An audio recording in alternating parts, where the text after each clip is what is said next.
Aurélien Diop.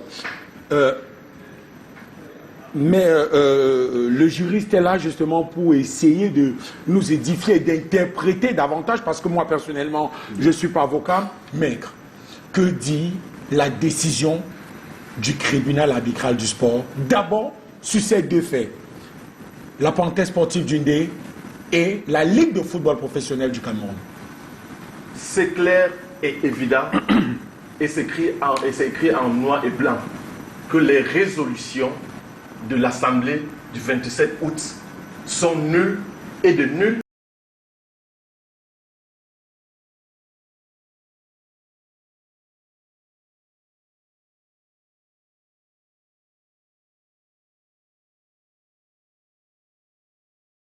contradiction entre deux décisions du tribunal arbitral du sport.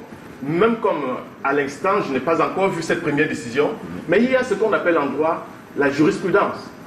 On vous présente, supposons que cette première décision du tribunal arbitral du sport avait été rendue en 2021 et qu'aujourd'hui, il y a une autre décision qui est rendue en 2023. Est-ce qu'elle abroge l'ancienne? Elle abroge, c'est une évolution jurisprudentielle. D'ailleurs, il faudra aller vérifier si ce que mon co-panéliste dit se fonde sur les faits, parce que nous parlons avec une décision du tribunal arbitral du sport qui date du 15. Qui date du 15 okay. Et qui est là devant nous.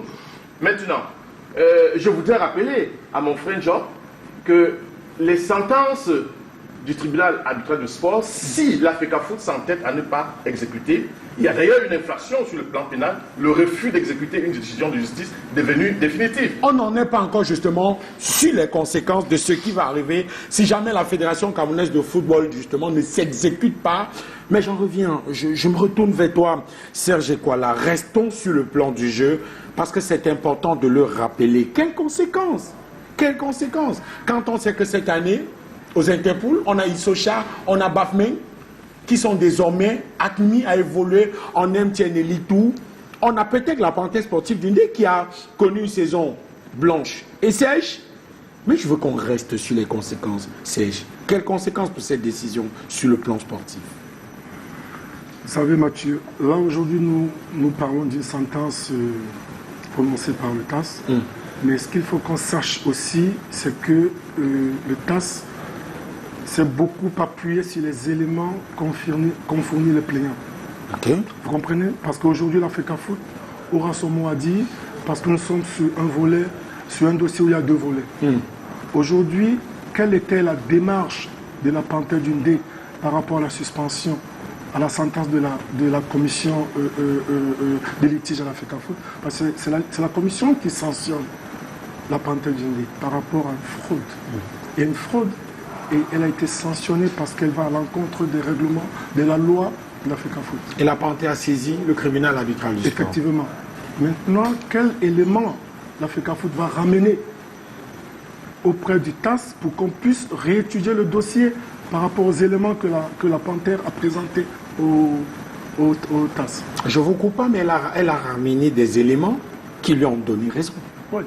Raison. Tout à fait. Il faut d'ailleurs préciser que le débat a été assez houleux. La FECAFOOT a d'ailleurs, dans ses preuves, demandé au tribunal arbitral de sport de se déclarer incompétent, de déclarer l'appel de la Panthère sportive d'Yaoundé irrecevable. Maintenant, c'est après un débat contradictoire que le TAS a pris une décision. Maintenant, comment allez-vous, par quelle gymnastique, je ne sais, si vous n'avez pas pu prouver devant ce même tribunal et qui vous a dit que la résolution qui met sur pied la commission juridictionnelle est nulle et de nul effet. Ces gens ont quelle qualité? La commission qui a sanctionné la Panthère sportive d'Yaoundé pour fraude, vous l'avez dit.